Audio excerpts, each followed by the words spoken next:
But let me rush on to my conclusion because I want you to see what Jesus was really saying. What was the answer that Jesus gave these men? It's very interesting. One would have thought that Jesus would have condemned them. One would have thought that Jesus would have said, "You are out of your place. You are selfish. Why would you raise such a question?" But that isn't what Jesus did. He did something altogether different. He said in substance, "Oh, I see. You want to be first? You want to be great? You want to be important? You want to be significant? Well, you ought to be. If you're going to be my disciple, you must be." But he reordered priorities. And he said, yes, don't give up this instinct. It's a good instinct if you use it right. Yes. It's a good instinct if you don't distort it and pervert it. Don't give it up. Keep feeling the need for being important. Keep feeling the need for being first. But I want you to be first in love. I want you to be first in moral excellence. I want you to be first in generosity. That is what I want you to do.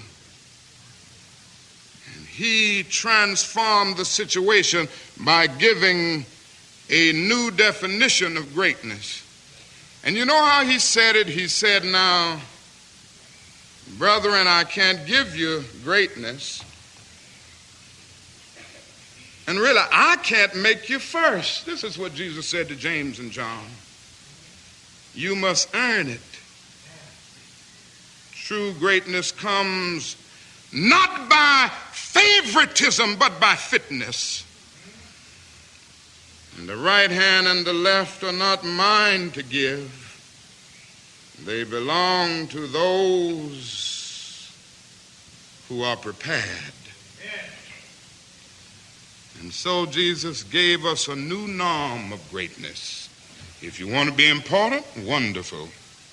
If you want to be recognized, wonderful. If you want to be great, wonderful. But recognize that he who is greatest among you shall be your servant. That's a new definition of greatness. And this morning, the thing that I like about it, by giving that definition of greatness, it means that everybody can be great. Because everybody can serve. Every now and then, I guess we all think realistically about that day when we will be victimized with what is life's final common denominator. That's something that we call death. We all think about it, and every now and then I think about my own death, and I think about my own funeral, and I don't think of it in a morbid sense. Every now and then I ask myself, what is it that I would want said? And I leave the word to you this morning. If any of you are around when I have to meet my day, I don't want a long funeral. And if you get somebody to deliver the eulogy, tell them not to talk too long. And every now and then I wonder what I want them to say. Tell them not to mention that I have a Nobel Peace Prize. That isn't important. Tell them not to mention that I have 300 or 400 other awards. That's not important. Tell them not to mention where I went to school.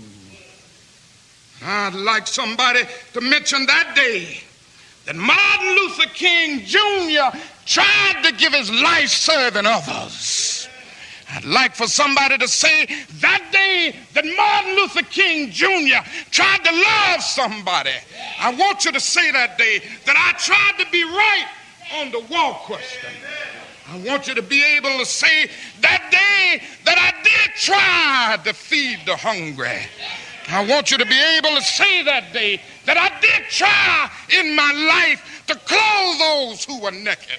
I want you to say on that day that I did try in my life to visit those who were in prison. I want you to say that I tried to love and serve humanity. Yes, if you want to say that I was a drum major, say that I was a drum major for justice. Say that I was a drum major for peace. I was a drum major for righteousness. And all of the other shallow things will not matter. I won't have any money to leave behind. I won't have the fine and luxurious things of life to leave behind. But I just want to leave a committed life behind.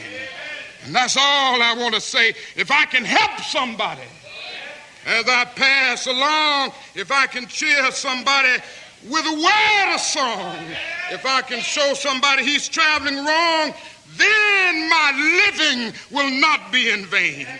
If I can do my duty as a Christian ought, if I can bring salvation to a world once wrought, if I can spread the message as the Master taught, then my living will not be in vain.